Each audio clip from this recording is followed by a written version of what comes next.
What's good, YouTube? It's your boy Baby CFC. I'm back on another video. And in today's video, we finna watch Simulating an Ant Colony for 100 Days. We're gonna translate that into owls for y'all, you feel me? We're gonna have it right here.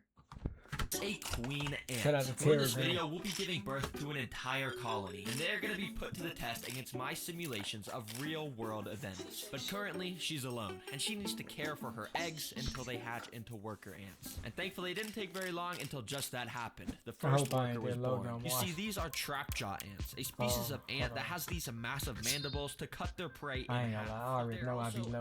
I hope y'all can hear me in 2 ears The now. workers are almost the same size as the queens. Yeah. And in the world of ants, the workers have only one purpose: to serve the queen. Workers do almost everything for the queens, including cleaning her and even caring for the other eggs. But I want to make my colony grow extra fast, and to do that by feeding them food. And since it's so small with just 2 ants, let's just start with a single drop of honey. Hopefully they like it. So I slid the drop of honey into the tube for the ants to eat, and almost instantly the worker went up to investigate this unknown object. She smelled around it for a second, but then went back to the queen to report the findings. The worker is able to communicate with the queen by rubbing its antenna against hers. When they do this, it releases some pheromones signaling that it found some honey. And after the queen gave the go-ahead, the worker traveled back to the honey. But instead of eating it, the worker actually knocked the little plate over, and then the honey soaked into the sand over the next 10 minutes. Yeah, she didn't even try to eat it actually. You see, it turns out the ant did this for a reason. When a colony is this small, the queen will feed the workers by regurgitating its body tissues into their mouth. This means the colony already had enough food for now. I was gonna have to wait till more ants hatched until they wanted extra food. So that's exactly what I did. There were now 4 workers a part of the colony, and their roles were becoming a lot more apparent. 2 of them would always stay by the queen to make sure she was safe, while the other 2 would watch after the eggs and guard the entrance. Now this is a colony that should accept my food offerings. And this time I'm not just gonna feed them a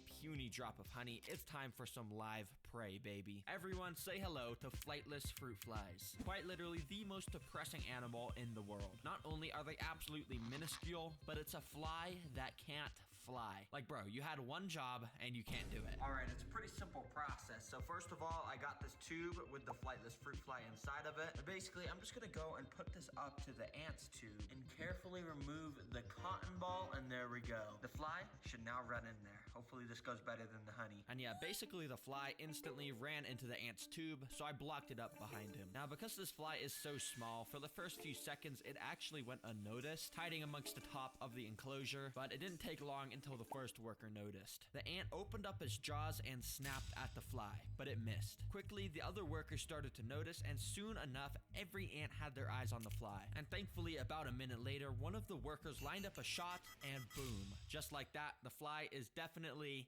not alive anymore. And the fly slowly got taken to the back of the tube to be stored as food for later. Since the colony now had a bit of food, I let them grow even more. And oh boy, was the tube starting to get crowded now, with 3 more workers and 1 more about to hatch. And while this is great for my colony, as you can tell, the tube is getting extremely cramped. Some of the ants can't even walk around. So I'm gonna have to move these guys into a new home. But here on the Terra Green channel, we're not just gonna go online and buy an ant nest. Oh no, no, no. What I did instead is take out a brick, which I'm gonna turn into an ant nest. Yeah, I'm not kidding. Basically, I just started using a hammer and chisel to carve out this little nest design I drew on the brick. You see, ant colonies usually like to have multiple of these little tight crevice areas in their nest because it lets them store different things like eggs, food, and trash in each one. After I finished carving, I gave the whole thing a nice blue paint job, and finally I covered it with a clear acrylic sheet. And the best part is this little hole I made right here, which I can go and squeeze water down into this sponge. And this will just make the humidity across the whole enclosure correct, because apparently ants like wetness. Well, anyways, here is the beautiful Terra Green ant nest, which is now ready for the trapjaw ants. Using some tubing, I put one end of it onto the nest and the other end onto the tube. And almost instantly, one of the workers took an interest and decided to walk down the tube. It had no idea where it led, but it took the brave decision to explore. But as we know, it led straight to the new nest. The worker looked super excited and explored all around the new place. It was the perfect place for the colony to move to,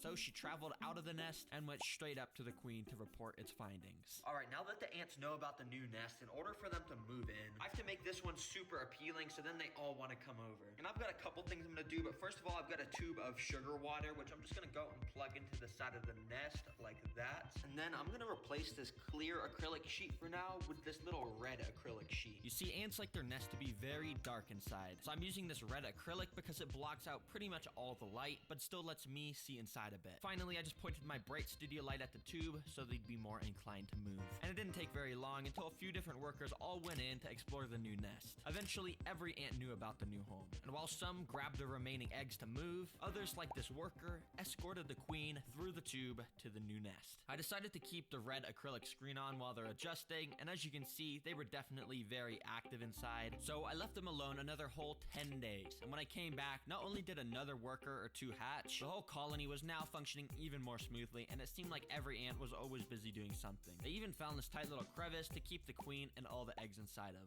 And this is where it gets fun, because now that the ants have their own little nest, I can build them a bunch of different outworlds of different environments that they can go and hunt for food inside of. And as you can see, I've got the first little outworld right here. Let me build it. For this first outworld, I want to keep it simple by just laying down some orange sand across the whole enclosure. Then I put in some rocks and a little cactus, which was kind of hard to get planted in the sand. And even though I was wearing these gloves, it kept poking me, and yeah, it kind of hurts. Anyways, finally, the most important part is this stuff called Fluon. Basically, it's a liquid that you dab onto a cotton ball and rub across the top of the enclosure. This stuff will basically just dry on the glass and make the top of the enclosure so slippery that ants cannot escape no matter what. After the desert enclosure was done, I connected a tube from it into the nest so the ants could go there. And soon enough, I saw a worker come out into the tube, and of course, she made her way over to the desert outworld and started to explore all around it. Now, the reason for why I built this outworld. I want to test the trapjaw mandibles to see if they can take down prey bigger than them. I'm gonna put a cricket in here. So without wasting any time, I dropped the cricket in, and it didn't take very long until the cricket came across paths with an ant. You see, trapjaw ants have these little hairs inside of their jaws to detect when prey is within striking distance. It lunged at the cricket and snapped its jaws, but it missed. The ant tried to attack the cricket a few more times, but all of the shots were missing. In fact, it was taking so long that the cricket made its way into the tube and crawled all the way into the nest with all the other ants. Now, it wasn't just about food. The colony needed to take down this cricket in order to make sure the queen didn't get hurt. While the cricket frantically ran around, almost all of the workers were taking their shots to try and cut off the cricket's leg or something. It was taking a long time, but eventually this worker here really put in some focus to line up her shots. And when she snapped, she perfectly got a hold of the cricket. She then picked it up and slammed it against the floor until it stopped moving. Yes, it's extremely brutal, but the colony had now successfully eliminated the threat and stored it away as food for later. Anyways, over the next few days, I continued to monitor the colony to ensure their eggs were all growing fine, and even fed them a bit more flightless fruit flies until finally it was day 97.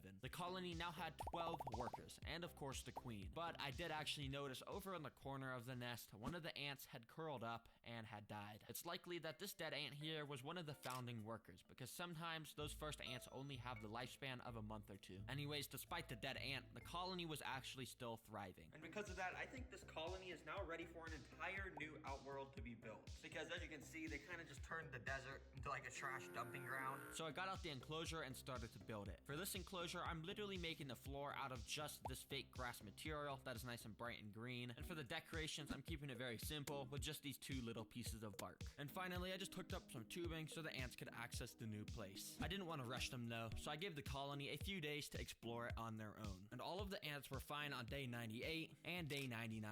But I came back on day 100 to just a single ant in the nest. I was really confused, but surely they were all just exploring the outworlds or something. So I checked the desert and nothing was there. Then I checked the grassy outworld. Still not a single ant. But then I found it. The tiniest gap under the red acrylic. Barely visible, but it was just big enough for every ant to be able to escape through it overnight, except the one. And this wasn't just any ant inside of here, it was the queen. Queens don't just leave the nest unless other ants escort them, so she was here all alone on day 100, just like she was on day 1. This is seriously so crazy. I mean, I had such cool plans for day 100, but I can't find a single worker ant literally anywhere. I checked all around the table. I figured there was only one right thing to do, so I got a cotton ball, I scooped the queen up onto it, and put her into a new test tube. She had raised the start of a colony all by herself once, so she should be able to do it again. Let's reset the day counter and do this one more time.